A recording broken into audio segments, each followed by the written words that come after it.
Hello everyone. Welcome to our talk show, Beyond Borders, One Heart. I'm your host, Larry Jane Bernardo, and with my team, Princess, Mary Grace, and Regine. Let's welcome our guests. Can you introduce yourself to us po? Hi, I'm Rhoda Costis and I'm here in the United States. Ask ko lang po, saan po kayo sa United States and ano po yung work nyo dyan po? Currently, nasa Georgia kami. And before, I am from Baltimore, Maryland. Then we relocate over here because my husband is in the military. And I am currently a preschool teacher for 8 years. Wow. 8 years na po kayong preschool teacher sa Amerika. Ask ko lang po if ano po yung nag-push sa inyo tumira dyan or mag-work po sa Georgia? Basically, pumunta ako dito because of my husband. And knowing nasa bahay ka, wala kang magawa, sabi ko, my husband is not pushing me to, you can stay home if you want to, but I don't want to. So my husband said, you got a couple of friends who are teachers there. Some of them are in the higher ranks, and then they put me in, and then I said, all right.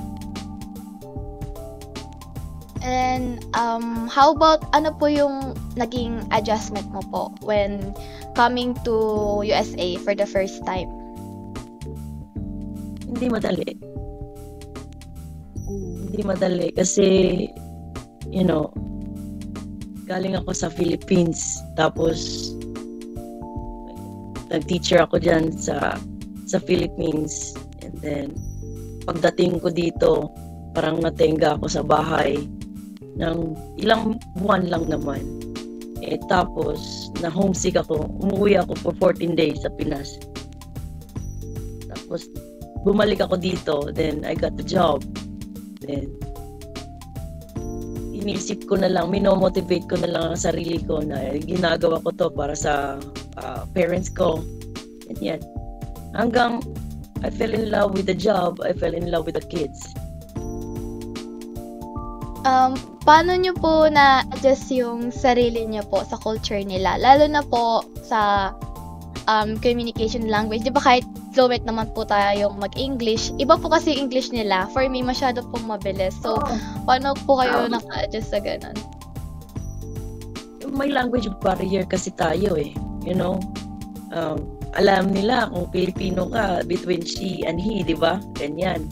Pero, sila naman, umiintindi naman sila na alam nila na hindi tayo taga dito. Ang ginawa ko lang, yung sarili ko, tinatanggap ko ng paunti-unti hanggang naging okay din naman yung language namin na sinisira ko yung barrier namin pa. Kumbaga. Yes. And ano po yung mga napansin yung mga cultural differences po nila? Yung mga na-observe mo sa socially and sa workplace po. Ano po yung difference nila sa Philippines sa USA? Yung difference po nila in the culture and sa workplace. Dito kasi kanya-kanya kaming trabaho mind your own business ika nga ganyan, tapos may communication naman kami sa isa't isa. Meron kaming yung understanding namin, kumbaga. Tapos may nagko-cooperate lang kami, ganyan lang. Tapos sama-sama kami. Lagi kaming parang happy-go-lucky lang ang mga tao dito.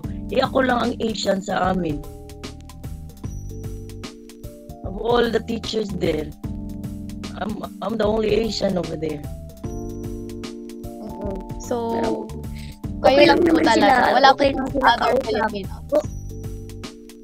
Wala Most of them are, wala naman kaming discrimination. Walang, di porket galing ka sa ganito, galing ka sa ganyang lahi. Wala, bawal kasi dyan eh. Bawal kasi dito ang ganyan eh. Kasi tanggap nila kung ano ka. Tanggap nila kung kahit nagkamali ka, tinatanggap ka rin nila. Basta marunong ka lang tumanggap ng pagkakamali, ganyan. Ganyan. Pero never pa naman ako na po na. Parang narinig ko po na kayo lang po yung Filipino. So parang naisip ko po parang ang hirap nun. And na-persevere nyo po yung pagiging only Asian sa workplace. And may question pa po ako. Yung mga gusto pong mag-abroad or mag-work sa country or katulad po ng job nyo, ano po yung masabi nyong do's and don'ts? Ano po yung mga dapat nilang gawin kung balak po nilang mag-work sa Amerika?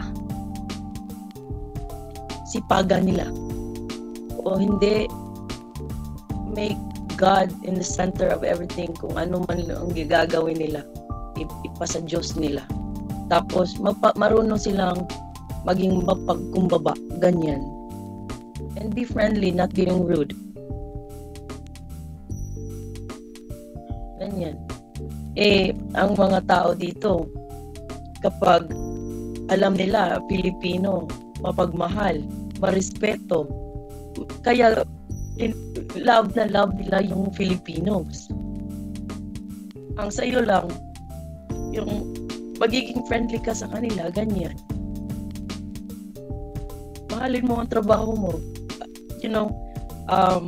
Motivate yourself to. Kung determined ka sa trabaho mo, ganyan.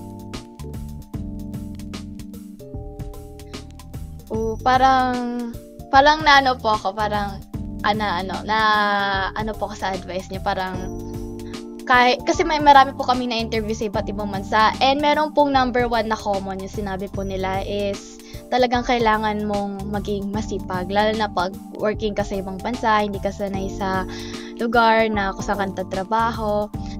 And yung last question ko po is, ano yung advice or tips nyo sa gustong mag-work abroad?